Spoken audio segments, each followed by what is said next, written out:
Hello বন্ধু, আজ আমি তোমাদের সামনে একটা নতুন রেসিপি আনতে চলেছি। এখন তো প্রচুর কুমড়ো, বাজারে গেলেই কুমড়ো, সবসময় বাজারের ঝোড়ায় কুমড়ো রয়েছে। কুমড়ো দিয়ে তো নানান রকম পদই খেয়ে থাকি, তো আজকে একটু চলো অন্যরকম পদ বানিয়ে থাকি। কুমড়োগুলোকে পরিষ্কার করে খোসা ছাড়িয়ে পাতলা পাতলা করে কেটে নিয়েছি, নিয়ে ধুয়ে পরিষ্কার করে নুন আর হলুদ মাখিয়ে রেখেছি। ভাজার মতন কুমড়োগুলোকে কেটেছি, আর বেশ কিছু চিংড়ি মাছ খোসা ছাড়িয়ে ধুয়ে লবণ আর হলুদ মাখিয়ে রেখে দিয়েছি। এবারে কড়াই তেল গরম করে একে একে পাতলা কেটে রাখা কুমড়োগুলো আমি এখন কড়ার মধ্যে দিয়ে দিচ্ছি, কারণ এই কুমড়োগুলোকে এখন একটু ভাজা ভাজা করে নেব।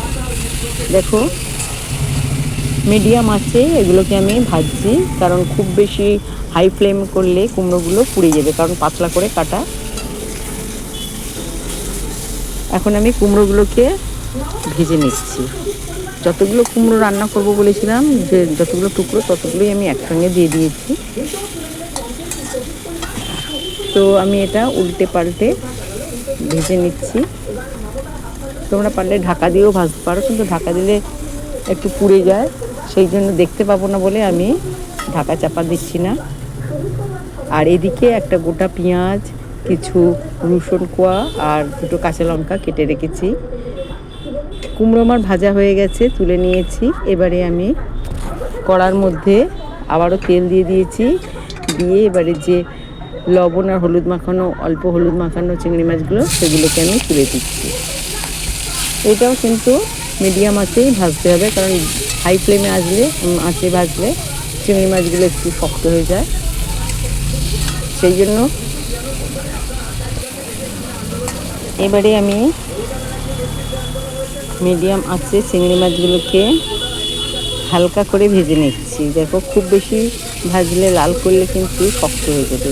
চিংড়ি মাছের এমনই নিয়ম, খুব বেশি ভাজলে ভালো লাগে না, মানে শক্ত হয়ে যায়। তাই হালকা নরম করে এটাকে ভেজে নিচ্ছি, যাতে টেস্ট ভালো থাকে। সাইজগুলো কিন্তু খুবই বড় ছিল। তো এই রেসিপিটা করবার জন্য চিংড়ি মাছও দরকার, তাই চিংড়ি মাছগুলোকে আমি এখন ভেজে নিচ্ছি।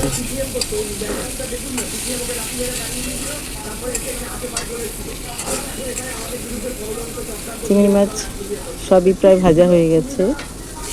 এবার এগুলোকে আস্তে আস্তে অন্য একটা প্লেটে তুলে নিচ্ছি, যেটাতে মানে কুমড়োগুলো ভেজে রেখেছিলাম।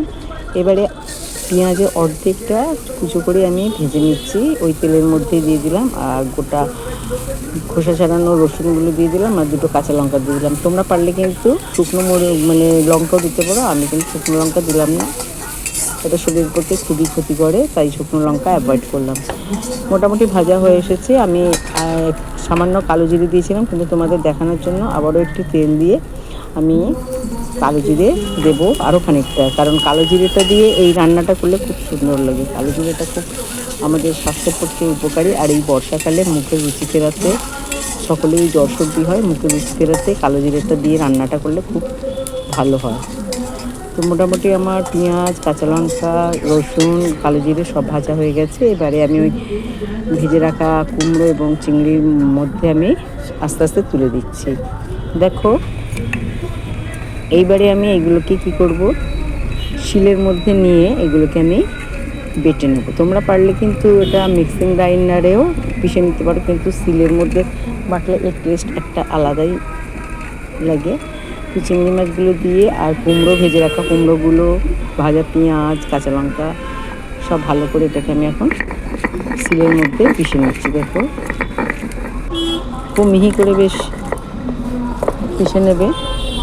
এটা হাতে চটকে নেওয়াও যায়, কিন্তু শিলের পিষে নিলে এটা স্বাদটা দ্বিগুণ বেড়ে যায়। তার মধ্যে আজ চিংড়ি মাছগুলো আরও সুন্দর টেস্ট লাগে। তো মোটামুটি আমার বাটা সবই হয়ে গেছে। বাটাটা এবারে আমি তুলে নিচ্ছি অন্য একটি পাত্রে। আর যে আরও অর্ধেকটা কাঁচা পেঁয়াজ রয়েছে, সেই পেঁয়াজটাও আমি এর মধ্যে দিয়ে দেবো। পারলে তোমরা একটু সর্ষের তেল দিতে পারো কাঁচা, কিন্তু আমি দিলাম না এখানে, সেটা স্কিপ করে গেলাম, কারণ মাছ ভাজা এবং কুমড়ো ভাজার মধ্যে প্রচুর তেল ছিল, আর ওদিকে পেঁয়াজ ভাজার মধ্যে প্রচুর তেল ছিল, তাই সেই জন্য আমি কাঁচা সর্ষের তেল স্কিপ করে গেলাম। তোমরা পারলে দিয়ে দিও। আর ওই কাঁচা পেঁয়াজ কুচানোটা আর একটা কাঁচা লঙ্কা দিয়ে ভালো করে আবারও মেখে নিলাম। আর ওপর থেকে গার্নিশ করে দিলাম এই কাঁচা লঙ্কা ভাজাটা, আর কয়েকটা ভেজে রাখা চিংড়ি মাছ দিয়ে গার্নিশ করে দিলাম। তো এটা কি হলো বলো তো? এটা হলো কিন্তু চিংড়ি কুমড়োর ভর্তা। সত্যি এই রেসিপিটা দুর্দান্ত লাগে। আমি এখন কিছুটা ভাত নিয়ে এই শিল্পাটা একটু মেখে নিচ্ছি, নিয়ে এই ভাতটা আমি খাবো। খুব সুন্দর লাগছে সত্যি। এই গরম ভাতে এই রকম বৃষ্টির দিনে মুখে রুচি ফেরাতে দারুণ লাগে। তো চলো আমি এখন এই ভাতটা খাই, আর লাঞ্চ ওদিকে রেডি করে নিচ্ছি। তো দারুণ লাগছে, ওয়াও! সত্যি তোমরা এটা একবার করে খেও, আর কেমন লাগলো অবশ্যই জানিও। ভালো লাগলে লাইক শেয়ার কমেন্ট দিতে ভুলবেন না।